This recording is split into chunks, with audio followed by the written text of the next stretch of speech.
તો અહીંયા શું કીધું છે? Change into the plural form. Plural નો મતલબ શું થાય? બહુવચન.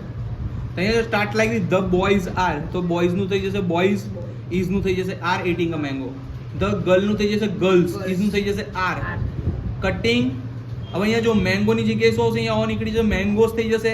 અહીંયા એ નીકળી જશે, ટોમેટોસ થઈ જશે. ધેટ ચાઇલ્ડ નું થઈ જશે ધોઝ, ચાઇલ્ડ નું થશે ચિલ્ડ્રન. ધોઝ ચિલ્ડ્રન, ઇઝ નું થઈ જશે આર. પ્લેઇંગ વિથ ઓની જગ્યાએ થઈ જશે ટોય ની જગ્યાએ ટોયઝ. પછી ઇટ ઇઝ અ ટોય બસ ની જગ્યાએ શું થઈ જશે? Those are toy buses.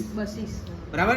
Toys buses ના થાય, ટોય બસીસ થાય. આવરી પાછું અલગ થઈ ગયું. આગળ આપણે ટોયસ કર્યું તો અહીંયા બી ટોયસ નથી કરવાનું, બસીસમાં બહુવચન કરવાનું. આગળ, mister Dave gets up early in the morning, he goes for the walk, then he read news.